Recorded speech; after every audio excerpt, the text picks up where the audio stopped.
bye week, when you guys look back at things, was there anything, any revelations, or was it basically what you guys expected, and how useful was that time? Yeah, you always kind of have a base idea. You know, when you go into it, you just kind of want to confirm what your thoughts are and make sure you're not focusing on something that doesn't need to be focused on. But I think the biggest thing was looking at it from an individual standpoint also was better. When you had players, you can basically go down and do a self-scout, of course, on the scheme and what you're calling and things like that, but more of what is that player not seeing and put them in a better position.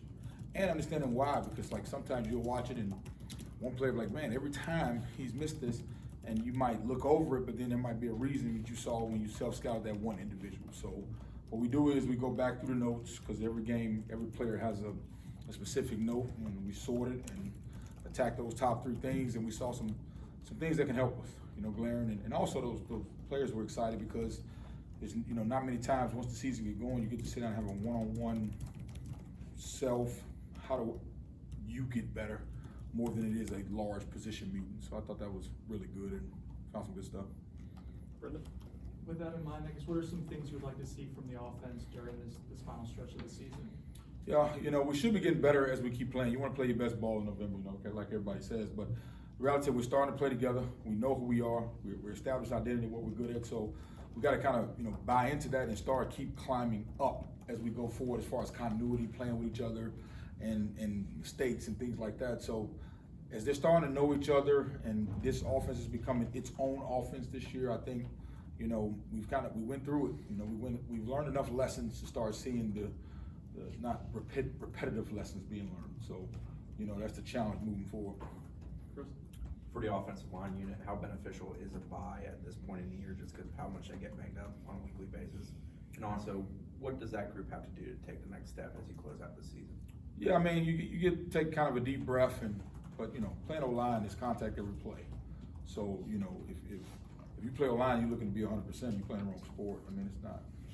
You know, you're gonna be a little bit banged up. You're gonna be a little dinged. So I'm got them guys probably feeling better, but you know, tomorrow I'm gonna go they're not gonna feel as better after practice tomorrow. You know, so we'll get back to work, and it kind of is what it is. But no, taking a deep breath and kind of relaxing a little bit, and for those guys to get off and have a little bit of time was good. But you know, we're gonna get back to it tomorrow and be back sore.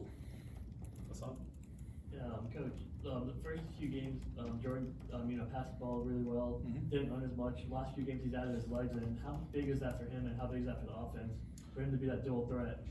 Credit, you know, some of the defense we played, 2 of us having to, you know, do that and utilize that. But now Jordan is a true dual threat quarterback. You know, when he pulls the ball, he's a threat. He's a dynamic athlete, as well as when he's, you know, throwing the football and reading progression. So he's developed in himself where you can't just key on one part of his game, you know, because he's shown that he can beat you either way. So as he continues to get better and seeing it and learning the personnel around him, I'm excited to see kind of how he, you know, comes into this week and prepares and opportunity to play well. Coach Norvell was saying that one of the issues you guys have had in the red zone has been, you know, either a penalty or, you know, misassignment at a crucial time. How do you get guys to ramp up their focus in those situations, but also still play free and not be too tight? Like, what's the balance there? Yeah, that's one thing, you know, we stress, because when you get in the red zone, I mean, you have to do something to get there, and it's not always a big play. Sometimes it was 10 plays to get down there. And now, you know, defensive structure changing in the red zone. Safeties are tighter. There's more high percentage pressure. There's high percentage movement, things like that. So the focus level has to almost refocus when you get in the red zone. So how do you create that? How do you put them in a situation where they feel that? Well, now you got to kind of probably work red zone at the end of practice. You know, you got to kind of put them in that mindset that they're in once they get in the red zone, and then, you know, go reaffirm, because that can't be the first time they felt it. You know, like, for example, we come out and we work, you know, red zone at the beginning of practice, probably they're not in that mind frame where they just ran 10 plays to get down there. The defense changes, so it's not like, hey, we can segment this and say, now we're in the red zone, defense tightens. So what we got to do a good job is on-field communication with each other. So that comes from the O-line talk to each other, receivers talk, hey, we're here now. Like, it can't be a coach presentation. Hey, we're down here now. These are the things. You've got to have those kind of concise reminders on the field, whether it be the center talking to both sides, quarterback, hey, we're here now. Let's go back. Let's refocus and know what we're going to get down there, what changes from leaving from the open field to down the red zone. So I think, you know, being able to focus on that will help them. We'll go back to Hassan over here.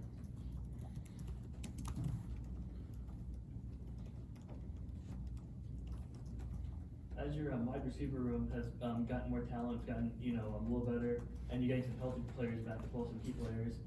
How do you manage a rotation during a game? Like, is it playing the hot hand or is it playing the packages? How do you go about that? No, I mean, we're fortunate where we got big long receivers. When you're talking about Johnny, when you're talking about Malik, those guys that can go up and make plays. When you're talking about,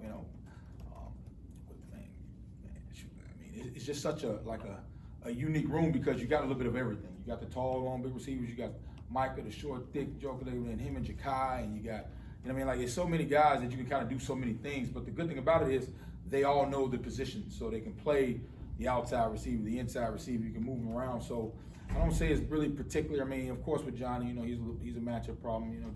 Just off raw talent and raw size. But overall, we don't have to change too much because of the ability that's in the room. Like whoever's out there can pretty much operate in what we need them to operate. But no, man, it is a fun room to game plan just because you do have so many weapons on the outside. But we don't have to say overall we have to match this person. I mean, they do a good job of, that's why we've had, like in the past, different receivers show up in different times, not necessarily because of the game plan, but just because they might have, hey, we're going to take this guy out, now this guy got to step up, or, the coverage dictated and things like that, and we have full confidence in all those guys in there. Brenda? The package that you guys used against Clemson with Micah coming in motion, I guess what worked well about that? Is that something that you can build off, even if it's not that look, but just that skill set that Micah has? Yeah, as Micah's being more comfortable in the offense, he's just truly his first year in the offense. As he's starting to learn all of it, we can use him in different ways because now he can understand it in different concepts no matter where he's lined up. So whether he's in the backfield, inside receiver, we're starting him in outside, motion him in. Less chance of missed assignment because he's starting to learn the total picture when things break down. So the more as we play, you'll get to see more of that with us kind of interchanging because we don't want to make mistakes. So to be able to do that with a person, be able to line them up in different positions and move them in the backfield, they have to have a total understanding of what could happen and that position and how it's different than what they used to playing in every play of the offense. So as we continue to kind of with him and Trey and kind of like those guys, like as we continue to learn and learn the what ifs of the offense, you'll be able to get to be more multiple with those guys. Kurt? Coach Norvell talked about there have been the ups and downs Georgia Tech's gone through it. All the defense has kind of been a constant for them. I guess what stands out from the film? Yeah, Dak does a good job of adjusting his defensive personnel. They've done it. From bare to even to odd, and a little bit different last year. So what he does a good job of is identifying his good players and putting them in the best position as possible. They're big inside, and so he wants to utilize that. They can run on the edges. The corners have been playing really well. So it's all about him finding what his guys do best and coaching to their ability. That's why I think they do a good job on defense. What's LT like as a person? I mean, we've seen him kind of evolve as a player over these last 2 or 3 years. What's he like in terms of his preparation and the approach he takes? Yeah, LT's growth has been, fun to watch because, from, when he first got here, he was a guy we only could do one thing with him. Hey, we're gonna do this one thing, that's it.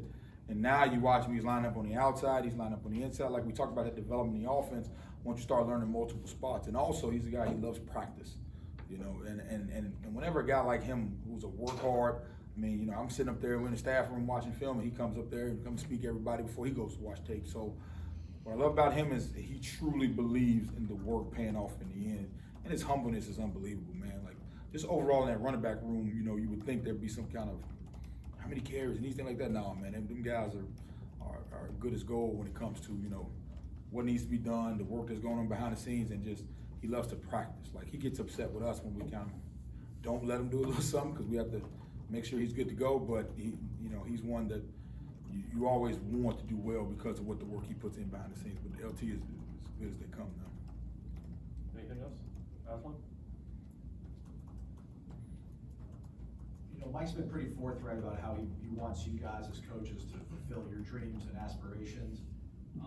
As coaching searches starts kind of heating up around the country, like your name is being attached maybe to a job or there. Is that something that's flattering for you, or something that's kind of awkward to handle as you're going through your day-to-day at your current job? I wouldn't say it's awkward, like, because I'm a young gun in the business, so I've watched so many press conferences of people getting asked that question, and I used to be like, man, he lying, he ain't right. I used to judge it, and then when it's actually you, it's number one, it's flattering because if you go through Mike Norvell's history of his assistants, I mean, he's had a bunch of them go out there and do some great things. So it is flattering, it's all, I think it's a token to him of what he's done in developing his coaches and young coaches he had on his staff. But no, man, it's flattering, but it actually is just social media, so it's not really realistic or real. You know, it's just more of just noise, to be honest. Okay, thanks, Coach. Appreciate it. Thank you, Coach.